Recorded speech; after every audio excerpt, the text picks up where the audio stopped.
ဂိုင်းကောင်းဆောင်အမျိုးသမီးတဦးဟာသူမဖတ်ဖူးတဲ့ဝတ္ထုတွေကဒီလိမ့်မင်းသမီးနေရာကိုမထင်မှတ်ပဲရောက်ရှိသွားပါတယ်။သူမမှာထူးဆန်းတဲ့စွမ်းအားတစ်ခုရှိလာတာကတော့သူမပြောလိုက်တဲ့စကားတွေဟာတကယ်ဖြစ်လာတာပါပဲ။သူမကိုစော်ကားတဲ့အစီခံမကိုသွားတွေအကုန်ကျွတ်ပါစေလို့ပြောလိုက်တဲ့အခါတကယ်ပဲသွားတွေကျွတ်ကျသွားခဲ့ပါတယ်။သူမရဲ့ခင်မုန်းဖြစ်သူမြို့ရဲ့အချမ်းသာဆုံးသူထေးကပြန်ရောက်လာပြီးချက်ချင်းပဲကွာရှင်းမှုပြောပါတယ်။သူကသူမကိုကားအက်ဆီဒင့်ဖြစ်အောင်လုပ်သူလို့ထင်နေတာပါ။ကွာရှင်းရင်နင့်နာကြီးအဖြစ်ဒေါ်လာ10 တန်း10 million ပေးမယ်လို့ပြောတဲ့အခါသူမကဝမ်းသာအားရလက်မှတ်ထိုးလိုက်ပါတယ်။ဒီနေရာမှာထူးခြားတာကခင်မုန်းဖြစ်သူဟာသူမရဲ့အတွေးတွေကိုကြားနေရတာပါပဲသူမကဒီလောက်ချမ်းသာပြီး10 တန်းပဲပေးရသလားလို့တွေးတာရောကွာရှင်းပြီးရင်မော်ရယ်ချောချော18ယောက်နဲ့ပျော်ပျော်ကြီးနေပြမယ်လို့တွေးနေတာတွေကိုပါခင်မုန်းဖြစ်သူကကြားသွားပြီးထိတ်လန့်သွားပါတော့တယ်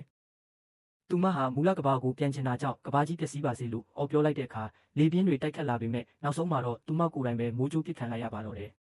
ဒါနဲ့တင်မရက်သေးပဲခင်မုန်းဖြစ်သူကိုသူမကိုမုန်းသွားအောင်ညီမျိုးစုံနဲ့ကြံစီပါသေးတယ်ခင်မုန်းကိုပညာပေးဖို့ဒီ channel မှာငွေတွေရှိမှာပဲငွေကြိုက်ခံရပါစေလို့ကျင်းစာတိုက်လိုက်ပေမဲ့